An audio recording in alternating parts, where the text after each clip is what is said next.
오늘 우리에게 주시는 하나님의 말씀은 데살로니가 전서 5장 16절에서 18절 다 함께 봉독하시겠습니다. 항상 기뻐하라, 쉬지 말고 기도하라, 범사에 감사하라. 이것이 그리스도 예수 안에서 너희를 향하신 하나님의 뜻이니라. 아멘.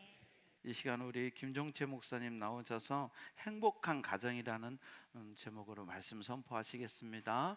우리 할렐루야로 목사님 환영하겠습니다. 또 왔습니다. 사람이 같이 살 때는 별로 소중한 줄을 모르다가 헤어질 때가 되면 소중함을 느끼는 것 같습니다.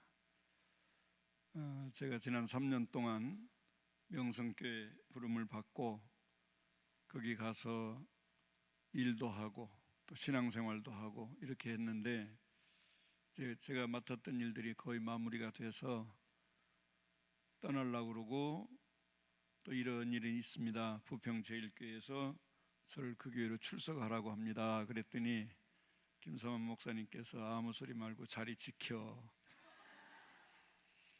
그래서 이 정도 돼서 이제는 정리하고 가겠다 그러시면 기도해 이러시고 놓아주지를 않아서 지금도 명성교회 출석을 하고 있습니다. 그러나 우리 손 목사님이 부임하신 이후부터 또 저와 맺어진 인연이 있기 때문에 새벽마다 부평제일교회를 위해서 기도하는 일은 지금도 계속되고 있습니다. 제가 명성교회로 새벽교회 기도회를 다니는데 47km쯤 됩니다. 매일 오늘 737일째 1000번째 제단을 쌓고 있습니다. 목사가 늘 기도하면서 무슨 1000번째가 필요하냐 그런 생각을 하실 텐데 제가 그런 생각을 했어요. 목사로 살면서 교인들에게는 기도하라고 하면서 나는 기도를 얼마나 했는가 생각을 하다가 주님 오라고 하시기 전에 1000번째를 쌓고 주님 앞에 가는 것이 좋겠다. 그런데 그 집에서 출발해서 교회까지 또 끝나고 집에까지 오는 시간이 정말 은혜의 시간이고 찬송을 들으면서 깨닫게 하는 시간이고 기쁨의 시간이고 감사의 시간이 된다는 것을 새삼 새벽마다 느끼고 있습니다. 눈이 와도 비가 와도 어떤 일이 있어도 새벽 기도를 향해서 달려가고 지난날 그 기도를 작정한 이후에는 저는 1박 2일로 어디를 가는 일은 없습니다. 그 기도 재단을 지키기 위해서 모든 것을 낮에 또는 다음 날에 하고 가지를 않습니다. 우리가 하나님 앞에 무엇인가를 작정하고 그리고 그걸 지켜간다는 것이 참 쉽지 않다는 것을 느끼고 있는데 우리 부평제일교회는 정말 참 잘하시는 것 같아요. 여기 오셨다 가셨던 유종만 목사님, 이국범 목사님에게 오늘 제가 부평제일교회 가서 설교하게 됐습니다. 그랬더니 얼마나 여러분들을 칭찬하는지 그렇게 열심히 잘하시더라고. 또 다른 목사님들이 우리 사무실에 와서 같이 이렇게 있을 때 부평제일교회 자랑을 하는 것을 여러 번 봤어요. 부평제일교회는 소문난 교회입니다. 여러분들이 그렇게 기도하고 노력하고 수고하는 것을 한 사람 한 사람, 한 교회 한 교회, 주의 종들 한 분 한 분들이 알아가고 있습니다. 때로는 지치기도 하고 힘들기도 하지만 포기하지 말고 끝까지 달려가서 승리하시는 성도 여러분이 되시기를 주님의 이름으로 축원합니다. 오늘 부탁을 받고 무슨 말씀을 드릴까 그러다가 오늘 이 본문 말씀이 생각이 났어요. 이 말씀은 저와는 아주 인연이 깊은 말씀입니다. 제가 목회를 시작할 때 신학을 들어가기 전에 전도인으로 목회를 시작을 했어요. 75년도 9월 7일 날 주일인데 예배드리러 오라고 연락이 와서 왔어요. 그 교회 갔어요. 저녁 예배를 드리기 위해서 기다리고 있는데 장로님도 안 계시고 남자 집사님도 몇 분 안 계시는데 주동 여집사님이 연락이 온 거예요. 전도사님, 신방 가야 됩니다. 아무 준비도 없고 아는 것도 없고 저녁 예배 설교 원고해 준비해 가진 거 딱 그거 하나 있는데 신방을 가자는 거예요.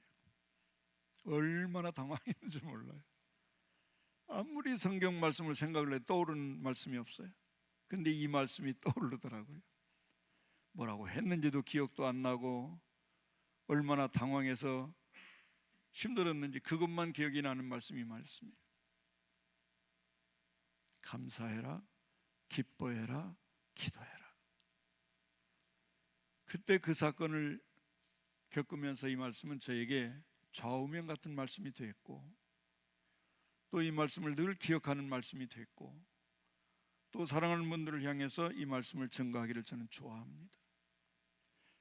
한가족 예배의 성격을 우리 손 목사님 잠깐 얘기했지만 다 할 수는 없었고 무슨 말씀을 전할까 하다가 이 말씀을 준비하게 됐습니다. 오늘 본문 말씀을 공동 번역에서 찾아보니까 이렇게 번역을 해놨습니다. 항상 기뻐하십시오. 또 항상 언제나 기도하십시오. 언제나 감사하십시오. 이렇게 번역을 해놨더라고요. 그러니까 이거는 우리의 삶과 떠날 수 없는 요소들이다 하는 것을 우리에게 가르쳐주고 있습니다. 신앙인이 어떻게 살아야 할까라고 하는 질문에 대한 대답도 바로 이것입니다. 여러분들도 삶 속에서 여러 가지를 많이 느끼고 경험하며 사실 겁니다. 목회자로서 한 해 한 해 나이가 들어가면서 신체적으로 열악해져 가는 걸 느끼고 삽니다. 더 시간이 흘러가면서 주님 앞에 갈 날이 얼마 남지 않은 것도 의식하면서 삽니다. 그러나 감사한 것은 아직 식사 잘하고 잠 잘 자고 새벽 3시에 일어나서 준비하고 4시에 새벽기도 출발하고 1시간 전에 교회 도착해서 1시간 기도하고 그리고 예배 참석하고 하루 일과 보내고 이런 일들을 변함없이 할 수 있는 것은 축복이라고 생각을 해요.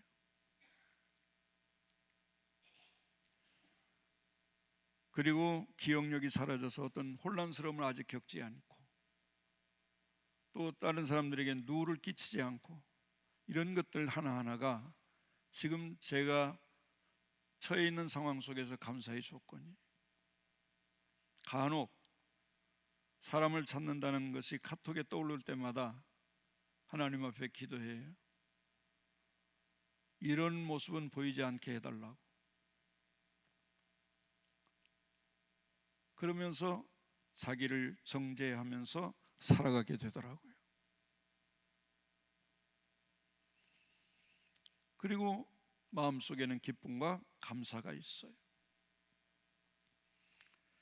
성도 여러분들이 너무나 잘 알고 계신 말씀입니다.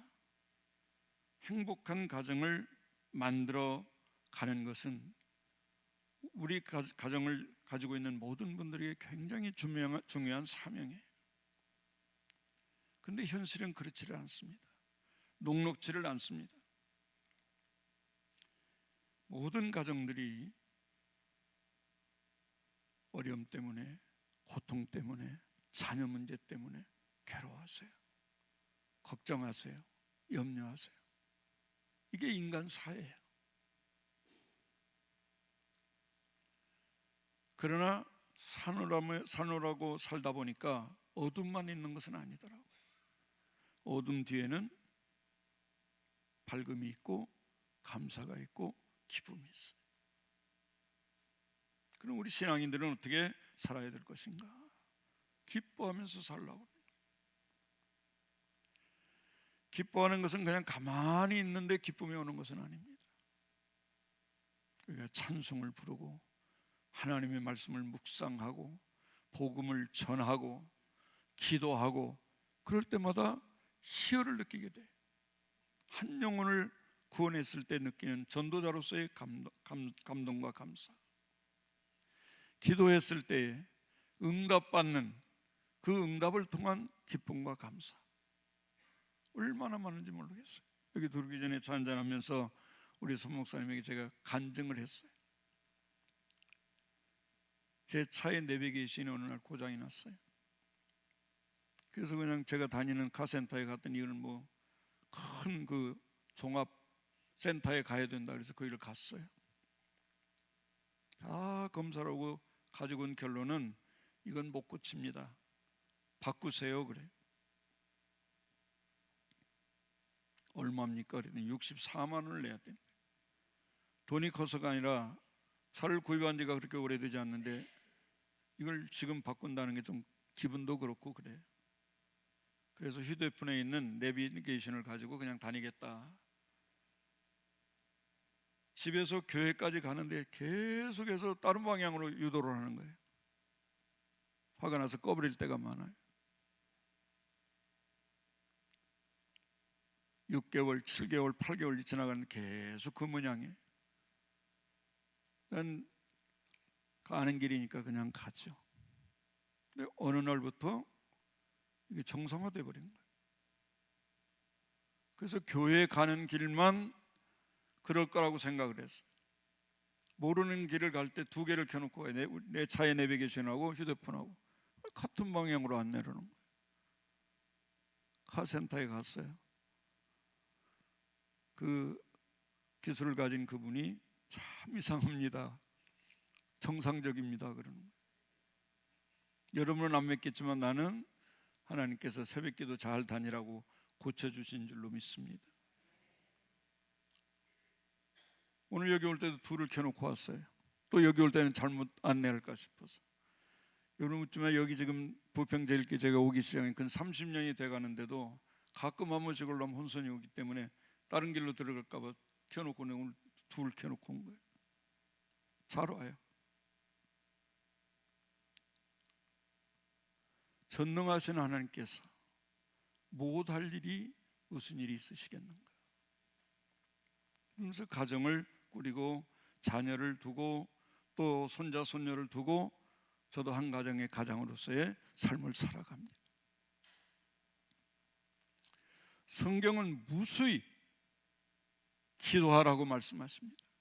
쉬지 말고 기도해라. 제가 신학교 다닐 때 우리 존경하는 교수님께서 이렇게 가르쳐 주셨어요. 쉬지 말고 기도하라는 말은 기도의 생활화다. 기도는 영혼의 호흡이다.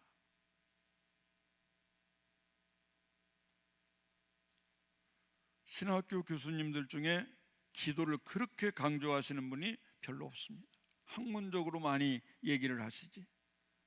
근데 그 박창환 총장님은 기도를 많이 얘기해 주셨어요. 기도를 생활화해라. 정한 시간에 기도해라. 믿고 구하는 것은 받은 줄로 믿으라고 성경은 말씀하고 있어요. 근데 우리는 믿고 기도한다고 하면서도 때로는 의심할 때가 있고 때로는 원망할 때가 있고 때로는 불평할 때가 있고. 제가 4살에 신앙생활을 시작을 해서 집에서 일하는 누나의 등에 업혀서 교회 나간 지 지금 벌써 75년이 되는 그런 시점에서 이렇게 거꾸로 조망을 해보면 모든 것이 하나님의 인도와 역사하심 속에서 내가 그 궤도 안에서 살아왔구나. 때로는 달선도 하고 때로는 어려움도 겪고 힘든 일도 있고 하지만 결국에는 그 길을 따라가고 있다. 기차가 내일을 따라가듯이. 여러분들도 신앙생활 하다 보면 시험 들 때도 있고 어려울 때도 있고 또 자녀들 때문에 아플 때도 있고 괴로울 때도 있습니다. 그러나 그때 좌절하고 낙심하고 힘들어서 나는 할 수 없다가 아니라 그럴수록 더 기도하고 더 기도하고 쉬지 말고 기도하라고 말씀하시는 하나님의 말씀을 기억하면서 전진해 나가면 여러분은 최후의 승리자가 될 줄로 믿습니다. 제가 명성교회 가보니까 굉장히 좋은 신앙의 본들을 볼 수가 있습니다. 한국 교회 안에 그런 교회가 몇 교회나 있는지 제가 잘 모르겠지만은 명성교회 교인들은 우리 부평제일교회 몇 킬로, 시속 몇 킬로 달리는지 모르지만은 여자 성도님들이 엄청 발걸음이 빠릅니다. 제 여기 정도 닿는 그 집사님 권사님들 걸음이 제가 못 쫓아갈 정도로 빨라요. 목표는 딱 하나예요. 앞자리 앉을로. 특별 새벽 기도할 때 보면 앉을 데가 없고 자리 때문에 시험 들 정도. 채우고.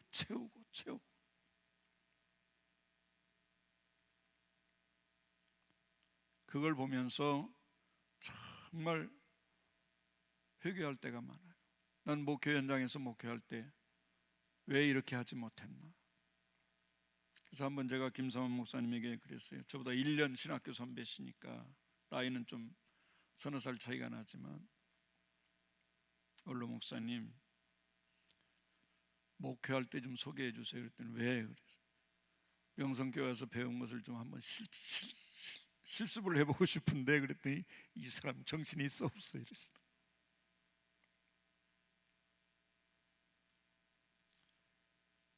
그냥 명성교회가 되는 게 아니었어요. 그냥 명성교회가 장로교회 중에 세계 제일 가는 교회가 아니었어요. 그럴 만한 이유가 있었어요. 기도하고 새벽 기도에 평균 5,000명 이상씩 나와서 기도합니다. 열심히 하는 거예요. 우리 손 목사님도 기도 훈련을 열심히 시키는 걸로 제가 알고 있는데, 성도님들 가운데 꼭 이렇게 해야 되나 생각을 하는 분들은 오늘 내려놓으세요. 이렇게 하셔야 됩니다. 명성교회는 여러분들보다 더 몇 배 열심히 해요. 평일 월, 화, 수, 목도 주일이나 토요일처럼 항상 교인들로 채워져 있습니다. 기도실에, 베들레헴 성전에, 예루살렘 성전에, 시장 바닥 같아요. 사람들, 성도님들 쉬지 말고 기도하라는 의미를 명성교회 가보면 이게 쉬지 말고 기도하라는 말씀입니다. 당번이 있는 것도 아니고 오라는 말도 없고 해도 자기들이 와서 기도하는 거예요. 틈날 때마다. 명성교회도 여러분 아시는 대로 얼마나 많은 어려움들이 많았습니까? 다 기도로 산을 넘고 또 넘는 것처럼 넘어서 제2의 부흥기를 맞고 있어요. 또 하나님께서 그 주변에 큰 아파트 단지를 건설을 해가지고 거기에서 계속 교인들이 나오는 거예요. 부목사만 100명이에요. 부목사님들만 100명. 그런 결과를 가져온 본을 우리에게 보여주는 그 교회가 우리 교단 안에 있는데, 부평제일교회라고 그렇게 하지 못할 이유가 하나도 없는 거예요. 믿고 구하면 주시는 하나님, 그 하나님을 믿고 여러분들이 지금까지 쉼 없이 달려왔습니다. 때로는 목사님에게 꼭 이렇게 해야 됩니까? 또는 이렇게만 해야 됩니까? 하고 얘기하는 분들도 있었고 그런 상황도 있었을 거예요. 그러나 기도는 심은 대로 거두는 최고의 방법입니다. 쉬지 말고 기도하라.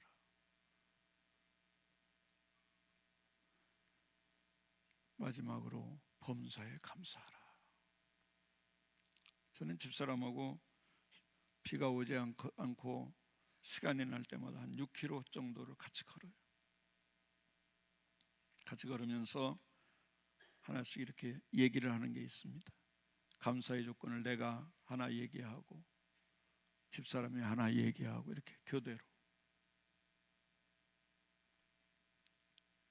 제일 우리가 그 얘기를 하다가 물론 뭐 중복도 되고 반복도 되고 그렇습니다만은 얘기를 하면서 걷기 위해서 이제 그렇게 하는데,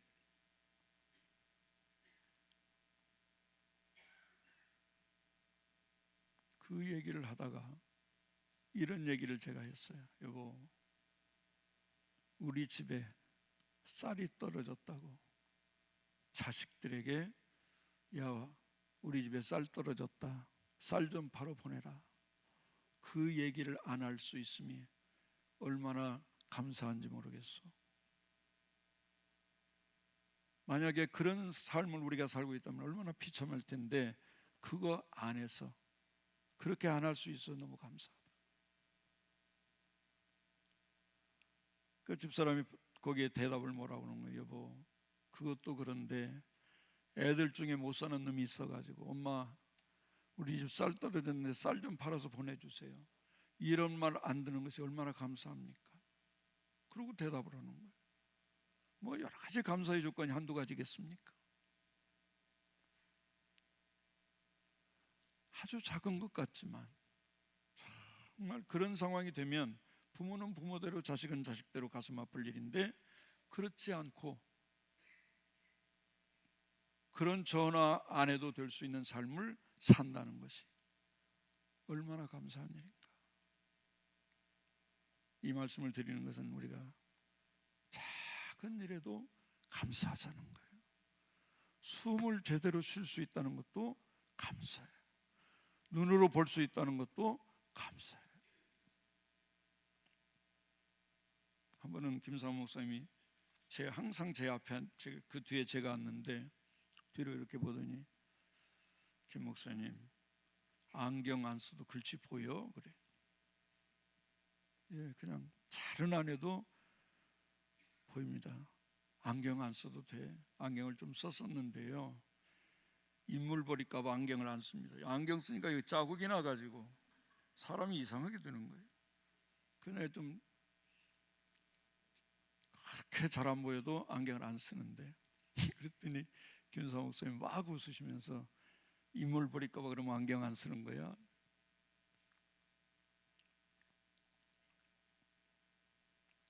여러분, 안경 안 쓰고 볼 수 있다는 게 얼마나 감사합니까? 호흡을 제대로 할 수 있다는 게 얼마나 감사합니까? 말을 할 수 있다는 게 얼마나 감사합니까?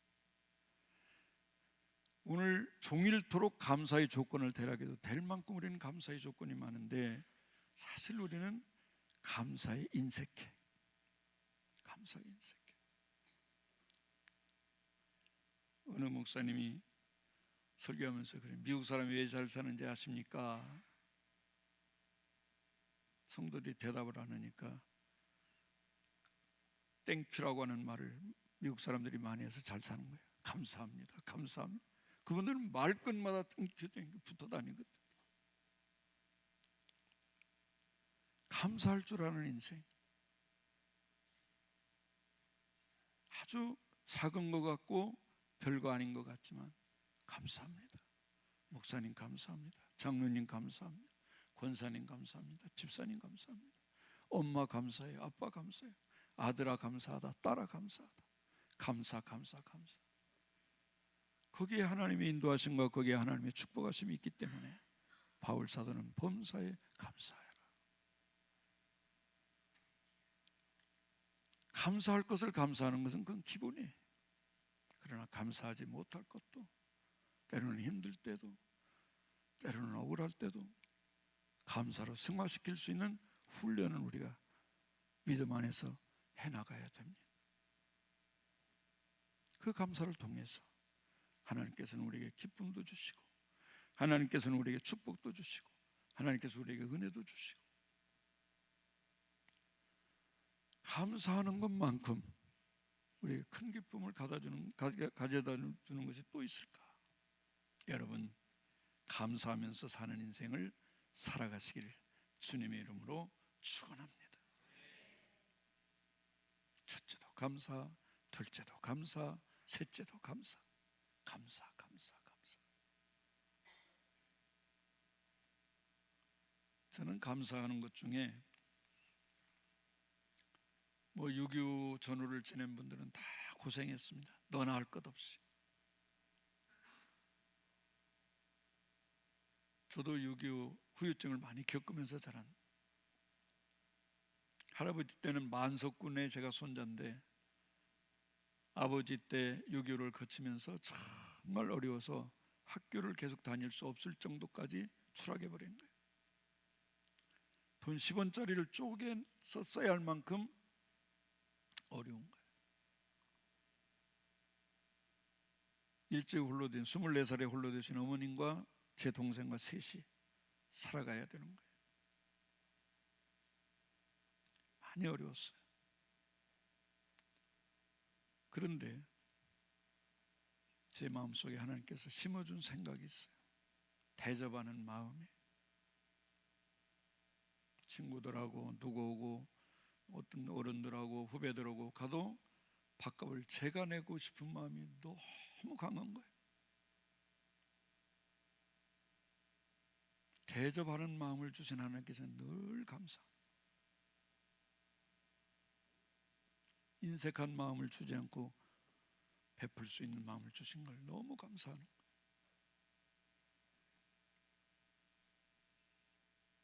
장로님들이 저에게 그런 말씀을 종종 해요. 다른 교회 장로님들 만나면 장로님들이 대부분 당신들이 밥값 식사 대접을 하려고 많이 하시잖아요. 근데 제가 밥값을 내야 직성이 풀려. 장로님들 만나도, 다른 교회 장로님 만나도. 그 장로님들이 그런 말씀을 하세요.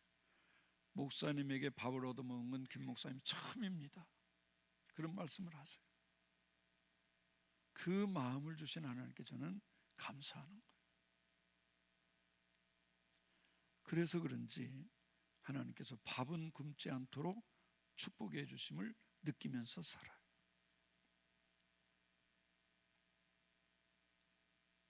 대접을 받고자 하는 대로 먼저 대접하는 마음을 가지라고 하는 말씀을 굳이 우리가 상기하지 않더라도 신앙인들은 베풀 줄 아는 마음을 가지고 사는 것이 너무 감사한 일이다. 오늘 여러분 한가족 예배 또 이상적인 가정을 이루기 위해서 어떻게 해야 되는가를 오늘 말씀을 전하면서 항상 기뻐하고 쉬지 말고 기도하고 범사에 감사하는 우리 부평제일교회 성도 여러분이 되시기를 주님의 이름으로 축원합니다. 기도하겠습니다. 살아계신 하나님, 은혜를 진심으로 감사합니다. 하나님께서 우리들을 사랑해 주시고 인도해 주시고 오늘 거룩한 성일 주의 전에 나와서 한가족 예배로 드리는 주의 종들, 주의 백성들이 하나님 축복하여 주옵소서. 우리 부평제일교회가 일이 부흥하고 발전하여 하나님께 영광 돌리게 하시고 우리 손우산 목사님을 중심으로 해서 한마음 한뜻이 돼서 하나님께 영광 돌리며 노예와 전국 세계에 소문난 교회가 되게 하시고 선교에 앞장서는 교회가 되게 하시고 감사 영광 돌리는 복된 교회 되게 하여 주옵소서. 예수 그리스도의 이름으로 간절히 기도드리옵나이다. 아멘. 우리 다 같이 일어서셔서 예수 안에서 우리는 한 가족 함께 찬양하겠습니다.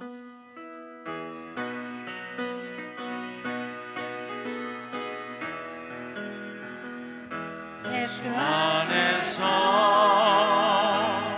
우리는 한 가족, 예수 안에서 우리는 한 가족, 예수 안에서 우리는 한 가족, 처음부터 영원토록 예수 안에서. 자, 예수님 우리는 한 가족, 자 예수님 我们是一家人，자 예수님 我们是一家人，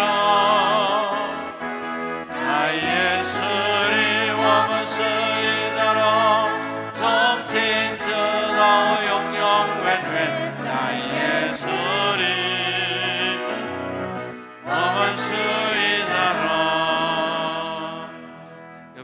저와 함께 한 번 더 인사하겠습니다. 예수님 안에서 우리는 한 가족입니다.